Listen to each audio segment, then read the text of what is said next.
Jæja, Pálína, þetta gekk ekki upp í ár. Nei, þetta gekk ekki upp í ár. Leiðilegt það. Hvað vantaði upp á hjá okkur í kvöld? Mér fannst við einhvern veginn ekki geta svara neinu sóknarlega. Það voru bara að spila góða vörn á okkur og við áttum einhvern veginn engin svör við henni. Og við hefðum kannski mátt gera betur, undirbúa okkur aðeins betur sóknarlega heldur en við gerðum. Getur útskýrt eitthvað nánar, þetta sóknarlega, hvað getur eftir ykkur betur í?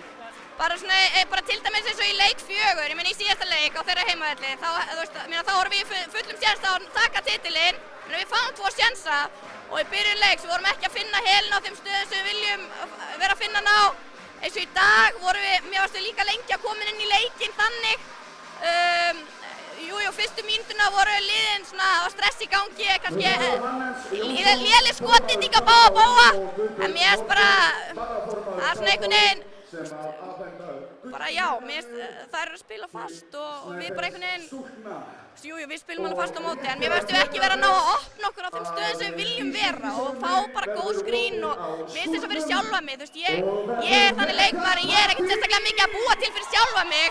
Þannig ég þarf að fá einhvern til þess að aðstoða mig við það og mér finnst þetta ekki, það var ekki gert í þessari seríu og það er eitthvað sem við höfum átt bæta að mínu mati þó svo að auðvitað, maður er alltaf hundfúll núna og auðvitað vera vitur eftir á en mér finnst bara líka Snæfell með ótrúlega gott lið og þær eru með landsmenn í öllum stöðum og frábæran útlending og þannig að þetta er bara hetjulið sem við erum að berjast við þannig að Árangurinn í vetur, vonbrigði?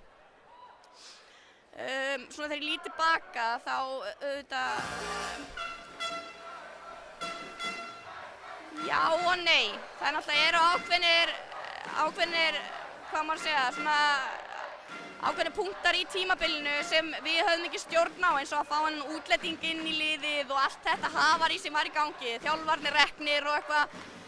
Þetta setur svolítið strik í leikninginn og þannig að það eru ákveðin vonbrigði af því að þetta var ekki það sem var lagt upp með í byrjun og þannig að ég held bara að klúbburinn, bara stjórnin og svona, bara læra þessu og við gerum það öll og við erum hérna til þess að læra og þarna, ég er alltaf ógeðslega glöð að vera komin aftur heim í Hauka og mér líður ógeðslega vel hérna og ég óska Snæfellsstelpunum bara til hamingju. Þetta er auðvitað sárt skúli en það eru bara með frábært lið og ég samgleðst þeim rosalega mikið. Ef ég má kannski koma því að eina sem ég get sett út á mér finnst ótrúlega leiðilegt hvað áhorfendur þurfa alltaf að vera með einhverja plammeringar persónulegar og ég fekk að heyra svolítið úr stúkunni eitthvað svona dónaleg blótsyrði og mér finnst ótrúlega leiðilegt að heyra fullorðið fólk, sérstaklega fólk sem ég þekki, vera að plammera með eitthvað. Ég meina, nú er dóttir mín hérna 6 ára í salnum og hlaupandi að hvetja mömmu sína áfram og heyrir einhver blótsyrði mömmu sína. Mér finnst það bara dónaskapur og mér finnst þetta eitthvað sem allir áhorfendur, hvort sem Haukar, Snæfell, Grindavík, Keflavík, að taka sér til fyrirmyndar. Það eru börn á vellinum og hvetjum bara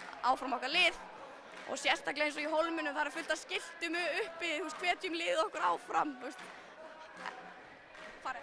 Og hana nú? Herðu, Anna, það var lítið fugg sem að hvíslaði mér að þetta hafi mögulega verið þinn síðasti leikur í boltanum. Frá Dominos.